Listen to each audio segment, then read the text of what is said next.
Guys welcome back to my channel Sahu science classes. मैं हूं आपकी नीरू मैम। और आज हम जो ये चैप्टर कर रहे थे इलेक्ट्रोकेमिस्ट्री, आपका क्लास 12 का थर्ड चैप्टर विद्युत रसायन, जिसको हम कर रहे थे, आज हम उसको आगे बढ़ा रहे हैं।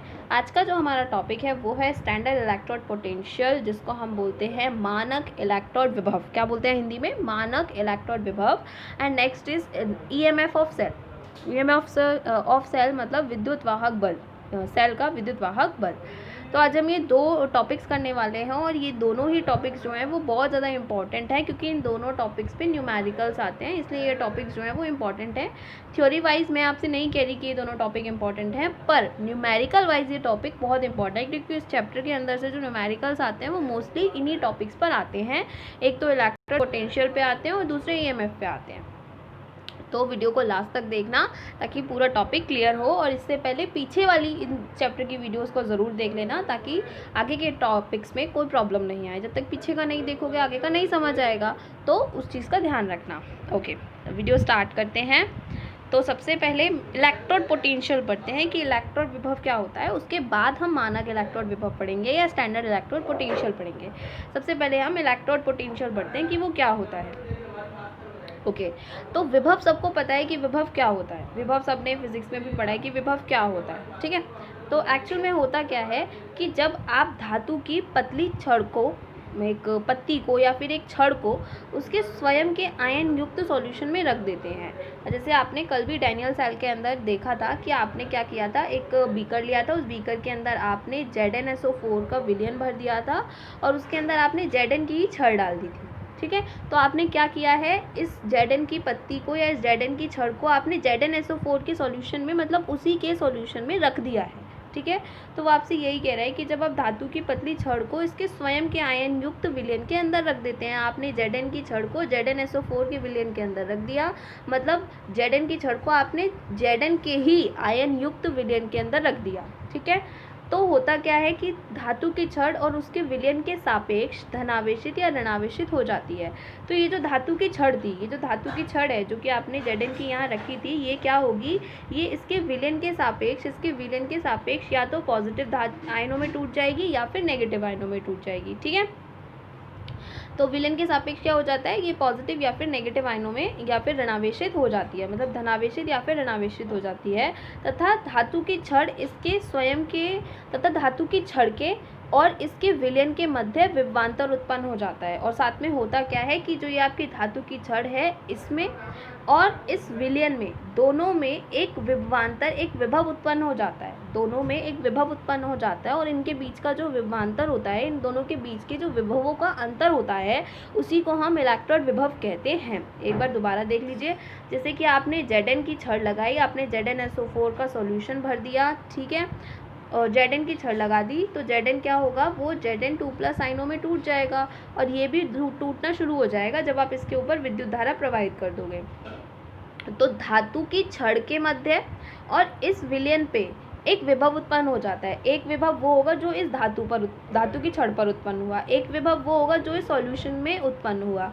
तो इन दोनों के विभव का जो अंतर होता है, जो इन दोनों के विभव का अंतर निकल कर आता है, जिसको हम विभवांतर कहते हैं, उसी को हम यहाँ पर इलेक्ट्रोड विभव कहते हैं। क्या कहते हैं? इलेक्ट्रोड विभव।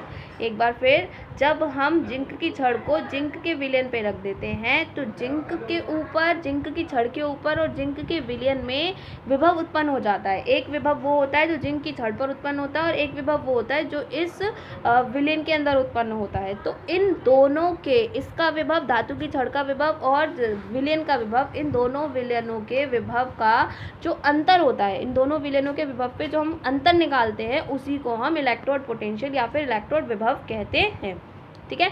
इसको हम ई से व्यक्त करते हैं। किससे व्यक्त करते हैं? इसको हम ई से, कैपिटल ई से हम इसे व्यक्त करते हैं। ये आपका इलेक्ट्रोड विभव का टॉपिक क्लियर होता है। आगे बढ़ते हैं। नेक्स्ट टॉपिक है हमारा मानक इलेक्ट्रोड विभव, जिसको हम स्टैंडर्ड इलेक्ट्रोड पोटेंशियल कहते हैं। क्या कहते हैं? Standard electrode potential. अब है तो इलेक्ट्रोड पोटेंशियल जो कि ऊपर से चलता आ रहा है, पर उसी में हम कुछ चेंज करेंगे। इलेक्ट्रोड पोटेंशियल आपको समझ आ गया। पर अब हम इसको स्टैंडर्ड कंडीशंस पे रखेंगे। स्टैंडर्ड कब लगाया जाता है? जब सारी कंडीशंस जो होती हैं, जो परिस्थितियाँ होती हैं, वो डेफिनेट कर दी जाती हैं, वो निश्चित कर दी जाती है कि इसी परिस्थिति पर जब ये चीज़ होगी तब हम उसको स्टैंडर्ड बोलेंगे। तो स्टैंडर्ड किसी भी चीज़ के आगे तब लगाया जाता है जब उसकी सारी कंडीशंस को एक डेफिनेट कंडीशन पे कर दिया जाता है। तो यहाँ भी वही किया गया है कि अगर किसी अर्धसेल अभिक्रिया में प्रयुक्त सभी आयनों की सांद्रता, जितने भी आयन उसके अंदर यूज़ किए जा रहे हैं, उन सब आयनों की सांद्रता इकाई होगी, ठीक है। तापमान 25 डिग्री सेंटीग्रेड होगा। दाब होगा 1 वायुमंडल। कितना होगा? 1 वायुमंडल। तो इलेक्ट्रॉन विभव जो होगा उसको हम स्टैंडर्ड इलेक्ट्रॉन पोटेंशियल बोलेंगे।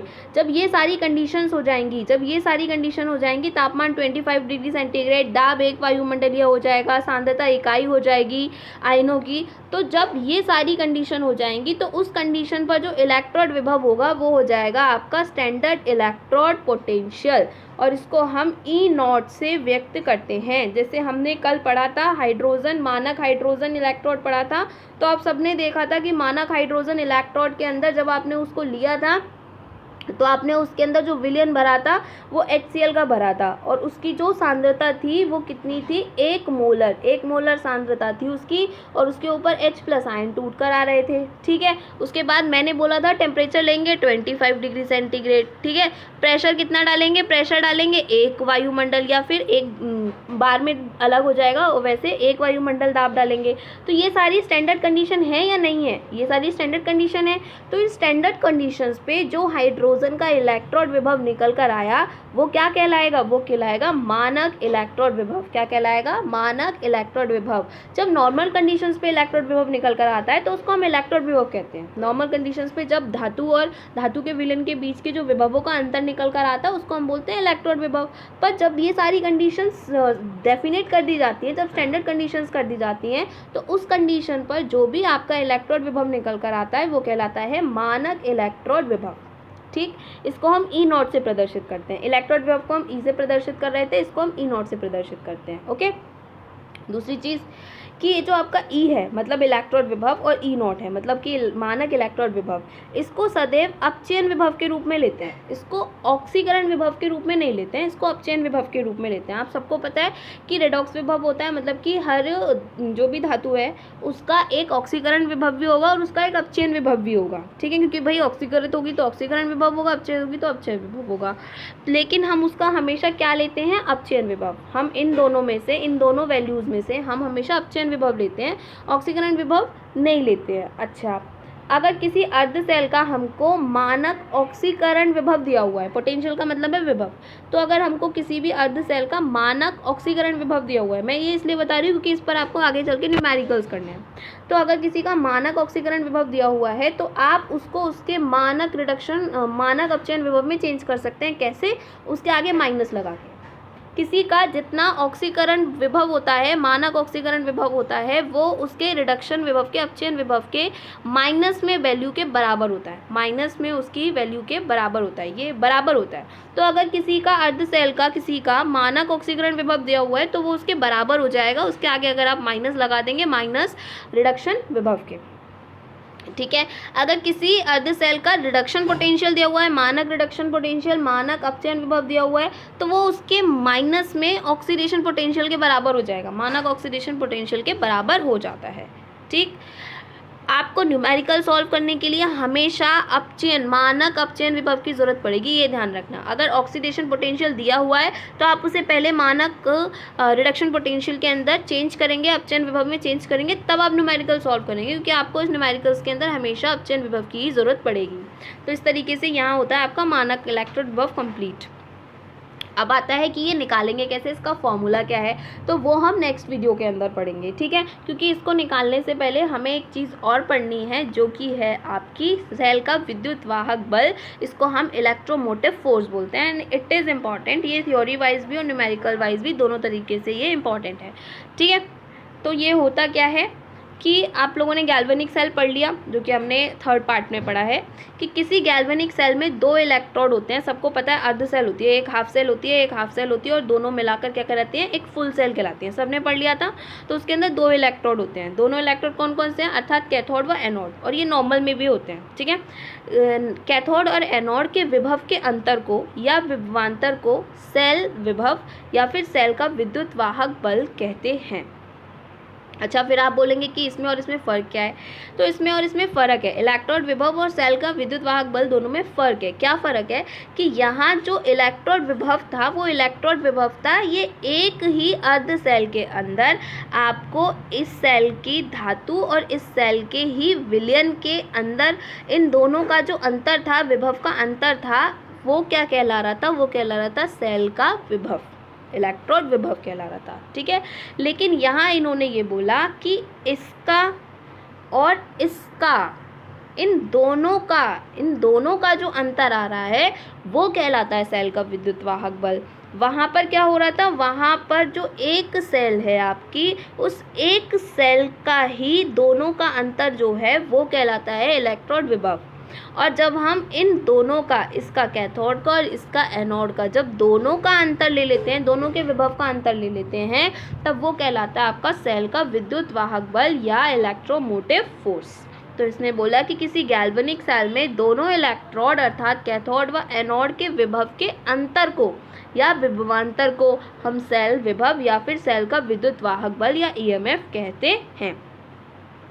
इसको इस तरीके से प्रेजेंट किया जाता है, ई नॉट सेल इससे व्यक्त करते हैं, और ईएमएफ का मान सदैव पॉजिटिव होता है। ये याद रखिएगा, ये यहाँ पॉइंट है इम्पॉर्टेंट कि सेल का ईएमएफ का मान जो होता है वो हमेशा पॉजिटिव होता है। अब फॉर्मूला दे रखा है आपको कि आपको ई नॉट सेल निकालना है, तो आपको ई नॉट कैथोड लेना पड़ेगा, मतलब इलेक्ट्रोड विभव लेना पड़ेगा कैथोड का, और इलेक्ट्रोड विभव लेना पड़ेगा एनोड का। क्योंकि भाई यहाँ पर 2 अर्ध सेल होंगी, एक कैथोड होगी और एक एनोड होगी, तो इसका जो विभव निकल कर आएगा और इसका जो विभव निकल कर आएगा, उन दोनों का अंतर ही तो कहलाएगा ना ईएमएफ। तो पहले आप क्या करेंगे, पहले आप दोनों अर्ध सेलों का विभव निकालेंगे, ठीक। उसके बाद उन दोनों अर्ध सेलों के विभव को माइनस कर देंगे, तो आपका निकल कर आ जाएगा सेल का ईएमएफ। और यहीं पर आज का हमारा ये जो टॉपिक है वो कंप्लीट होता है। आई होप सबको ये दोनों टॉपिक क्लियर हुए होंगे, क्योंकि इन दोनों टॉपिक्स को समझना बहुत ज़्यादा ज़रूरी है, वरना न्यूमेरिकल्स नहीं हो पाएंगे। कल हम ये पढ़ेंगे, या नेक्स्ट वीडियो में हम ये पढ़ेंगे कि ये जो स्टैंडर्ड पोटेंशियल है, इलेक्ट्रोड पोटेंशियल है, इसको निकालते कैसे, इसका फॉर्मूला क्या है, और हम कुछ न्यूमेरिकल्स भी करेंगे इससे रिलेटेड, जो कि इम्पॉर्टेंट है, ठीक है। तो आज की वीडियो यहीं पर रैप अप होती है। वीडियो को लाइक कीजिए, चैनल को सब्सक्राइब कीजिए, फ्रेंड के साथ ज़्यादा से ज़्यादा शेयर कीजिए।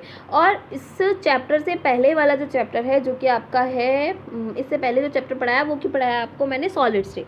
तो सॉलिड स्टेट की बहुत सारी वीडियोज़ अभी भी ऐसी पड़ी हुई हैं जो आप लोगों ने नहीं देखी हैं, ठीक है। तो उनको देखिए, उनको देखने से क्या होगा कि चैप्टर्स क्लियर होते जाएंगे। पीछे वाली थ्योरी कंप्लीट कर रखिए, पीछे वाली थ्योरी के नोट्स कंप्लीट कर रखिए, पीछे वाली थ्योरी की वीडियोज़ को कंप्लीट देखिए, ताकि पूरा चैप्टर जो है वो क्लियर हो जाए। इनके भी तुरंत के तुरंत हाथ के हाथ नोट्स बनाते जाइए स्क्रीनशॉट ले लेके, और साथ में आप थ्योरी से और वीडियो से पढ़ते चले जाइए, ठीक है। तो स्टे होम, सेफ होम, घर पर रहिए और पढ़ते रहिए।